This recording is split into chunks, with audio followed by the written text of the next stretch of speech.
Hi everyone and welcome to Power Plays. I'm Harry and today we're going to be looking at staff training.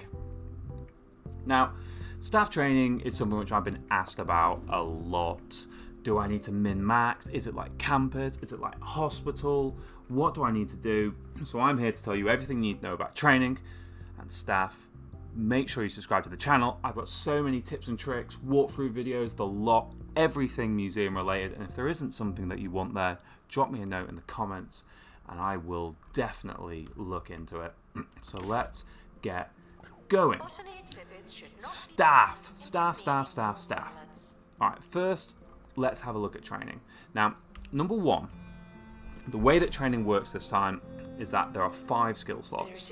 Every 5 levels, they unlock a skill slot. So you can see here, you automatically unlock one straight away, then level 5, level 10, level 15, level 20. Staff that earn XP, you can see here, this are level 1 staff, they've got 40 out of 100 XP, and when they get that 100 XP, they're going to move up to level 2, like so. If we go this one, level 2, they're on expedition, so let's say here. So you can see it then goes up to 150 XP needed, 200, and you can see, you know, it as you go up, it's going to take longer to go up the levels, just as normal. And as you're training, if you're training in the same thing, you can see there it's to a max, it's a new slot each time. So in campus, what was happening is that you were taking each time you were taking the same thing, it would fill the same slot, whereas this time it's going step by step by step by step. Now, how do you train your staff? Now, I'm going to split them between staff that go on exhibitions and staff that don't go on expeditions. So if we take our experts, for example, I have kind of 3 lots of staff here. 2 and then some subcategories. So you have one lot of staff that go on exhibitions, one that don't go on exhibitions, and then within the don't go on expeditions, I have staff which are focused on restoration, and then I have staff that are focused on tours. Now, as you can see here, the staff that aren't focused, and you can see I've done some testing, the staff that aren't focused on expeditions, I like to specialize them as much as possible in what they're doing. So tour guides, definitely get them up to the max level 3 in tour guides. You can't go above level 3. So let me just take here. So you can see over here, we've got them in the max level 3, and you can see it's just increasing tour donations each time. So you definitely want to get that done because donations from tours can be such a powerful thing to give you that money boost. Now, I would specialize them all the way into 3, and then you can kind of make a decision. If you, I would recommend doing happy thoughts. It's going to boost staff happiness, which means you can get away with not paying them as much for longer. But yeah, I definitely do that. And you can see the increase in desired salary isn't that much. You can see here, you can see these ones quite a bit more. Happy thoughts, pilot wings, aerodynamics, not so much. So it's not going to impact your salary increases as much.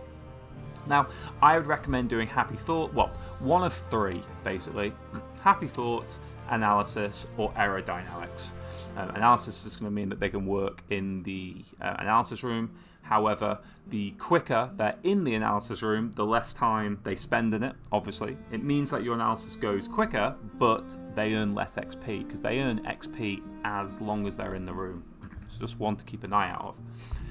I quite like movement speed, so personally, for a tour guide, I probably do between the 2. Have the 3 on tour guides and then here. And then for restoration, I would have them maxed out at restoration, so like here. So level 3 restoration. And then again, I throw in a happy thoughts and aerodynamics. You do want at least 1 staff member with analysis. So if, say, you have a couple of restoration staff, make sure at least one of them's got an analysis skill so you can make sure that you're using them. Now, for your exhibition staff, so you want to make sure that they're trained in multiple things, and that's because there are so many events that you need to counter, especially when you're getting to like the harder missions, for example. I've can't even do that one right now. But say I'm getting to like the harder missions, like here you can see I need survey skills, I need survival skills, I even need analysis skills. So I want to make sure, like say here, I'm not countering any of them, but if I use this staff member, I'm already countering 2. And that's because I've done the split. So it's definitely something you want to make sure that you're looking out for, is not specializing your exhibition staff. Now what I would recommend is doing 2 in survival skills, 2 in survey skills, and it's kind of up to you. The 5th one, I personally would do pilot wings, because you can counter so many things with pilot wings. However, if you'd like to, you can go for a 3rd survival skills or survey skills. However, there isn't an event that causes you to need level 3. So all it would do is just give you that extra survey boost and the extra essentially survival skills, so you're less likely to get hurt, and when you do get hurt you get treated quicker. So personally I would go for pilot wings. So I would do 2 survival, 2 survey and pilot wings. And you can see here I've done survival here first and survey here first, just to make sure that you've got that balance early on. You could do 1-1-1-1, 1-1-2-2, so survey, survival. But I was training these 2 at the same time. You can see roughly the similar level. So that's essentially what I was doing, is that I was doing 2 and then 2. The 5th one, you could throw in a happy thought. I personally do pilot wings. There are a lot of things that you can counter with pilot wings, and then all of a sudden you can do speedy survey details without the risk of getting a damaged helicopter. Let me move on to assistants. Now, again, I kind of split my assistants between, like, if they're marketing, bang them to level 3 in marketing, then do a happy thought and an aerodynamics. That's probably what I'll end up doing there. I early on have some accomplished admission skills. However, I've found with 2 ticket booths, even 3 ticket booths, you virtually have no queues in your museum. Even though I've got like 400 odd guests, I don't really get queues at the ticket office. So I don't actually think there's a need to have someone fully specialised in the admission skill. So what I would actually recommend doing is maybe having 1, maybe 2 skills. If you're only going to run 1 ticket booth, then maybe you want to go 2. But I think you could go ahead with just have the 1 and then bang on your customer service. So you can see here what I've done is I've gone 2, and then I'll done 2 customer service, and then I will do either a happy thought or a pilot wings. However, what I'd probably recommend is doing the 1 accomplished admission, doing 3 customer service, because that's going to boost your guest happiness, and then throw in either an aerodynamics or pilot wings depending on your preference. I'd probably make sure you get a mix of the 2. As you see there, it's essentially what I'm starting to do here. Now you want to make sure that you get some aerodynamics and some pilot wings early on to counter some of the events. So most cases I'd train customer service first, but you want to make sure you have at least 1 or 2 which are trained early in aerodynamics and pilot wings. Moving on to janitors. Janitors, I like to have a mix. So you can see here I've got some pilot wings, I've got aerodynamics. You want to make sure you've got at least 1 fire resistance, maybe 2. If you're planning on bringing in some exhibits from the science theme, you're going to want more people with fire resistance. And if you're planning on heading to the netherworld, you're going to want people with ghost capture. However, like say for example on this map that I'm doing, Memento Mile, I've not actually brought any ghosts or anything like that over, so I don't need ghost capture at all. You do have some machines which can set on fire, so like you've got this one over here, all of these, the bandage box, all of them can set on fire. So not the camera booth, as you can see, but you can see all the rest of them have here a maintenance level. So you want to make sure that you've got at least 1 or 2 lots of fire resistance in there. But other than that, make sure you can have someone who can do quick upgrades, make sure you can have someone who can work in the workshop, and then hammer the aerodynamics and pilot wings. I'd probably recommend having someone that has a mixture like this. You can see mechanics, workshop, fire resistance, aerodynamics, pilot wings, and then a couple that are going to have double pilot wings, double aerodynamics, and then whatever you want, happy thoughts, mechanics, workshop, whichever one you want to do. Finally, security guards. I have security guards that are specialised in the camera rooms, so I've maxed that out to level 3, thrown a happy thoughts on this, and then I'll probably throw in an aerodynamics just to get them moving around quicker. These tend to not go on exhibitions, so I'm kind of fine with them being heavily specialised. You then have your strolling surveillance. That was tough for me to say. I would recommend having quite a few with at least level 2 on strolling surveillance, just so you can make sure that you're getting those thieves spotted nice and early. Then start throwing in your pilot wings and aerodynamics. And if you want to, go back to for the third strolling surveillance. Complete personal preference there. You could try and max out the to third spot strolling surveillance straight away, but again, like I've said, you want to make sure you've got some pilot wings and some aerodynamics, because you want to be able to counter all these events. Because what you'll see is that's also a really bad one here.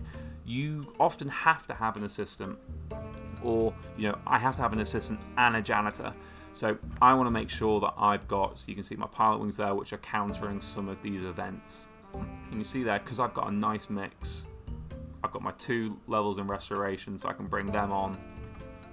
It's just really good to get that counter. So that's my high level on staff training. Now, something which has been asked for is about traits. Now, traits, you can see right here when you're hiring, you can see there's quite a lot of different things. So increase in happiness if they go on exhibitions, so that would be a good one to have in your exhibition team. Oh, this person is dull, so isn't good at tours, so it's probably, see, if only I had a supernatural person. I thought I didn't. Oh well, this person's not happy. But as I was saying, this person probably wouldn't be the right person to start doing your tours, but this person would be good for your exhibitions. So you could start having a look. Oh, this one's really good for exhibitions. So you start to have a look at what you have and kind of build that around here. The ones that I would tend to avoid, so you can see like increases recovery from injuries. There's some really good ones. I'm trying to see. Loyal is also a very good one. I'm trying to find a bad one. My favourite is obviously Toilet Terror. Depletes toilet maintenance on use to -100%. That basically just means that as soon as they use the toilet, it is going to go... Where's the one that's not in use? Yeah, maintenance is going to drop all the way down. So you probably want to avoid that. There are obviously expensive people in there. I'm trying to see if I've got any... Fly tipper. Someone who litters, probably not one you want, but it's not really the end of the world. There you go. Someone who's inflates Xarion expectations. So again, probably not someone you want to do. But you can see, Snake Charmer. That's actually a good person to. I know I've trained them in tours, but a good person to have on exhibitions, because there's quite a lot of snake bites events on exhibitions. And obviously now I'm not going to find what... There we go, snake bite. So if I put this person in, automatically sorts that out. I know it would get rid of it if you're level 5 anyway, but because of their condition, they'll automatically get rid of it as well. I wouldn't say there are too many particular bad ones, but there are a lot of good ones which could help guide you. Improves movement speed. I know they've got the camera there, but this person would be really good for strolling surveillance because they're already quick and they can catch those thieves. Over here, this person's clearly going to be good for exhibitions because that's going to boost their happiness. So you don't want them to be stuck in the museum the whole time and not taking advantage of that. So there's definitely some min-maxing you can do there. Overall, I don't think it's too much of a problem. Like, it's not the end of the world. This person's probably not one you want to go on exhibition. Slow recovery from injuries.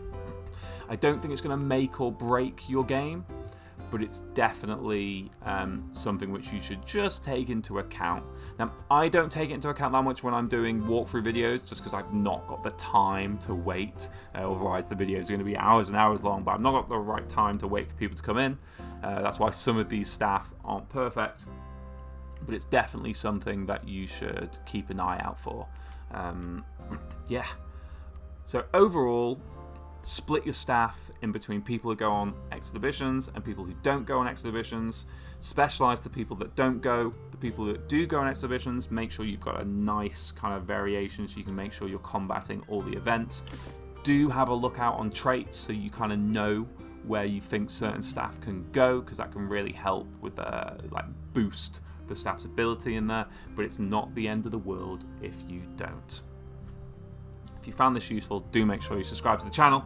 Thanks very much for watching, and I'll catch you on the next episode. Bye for now.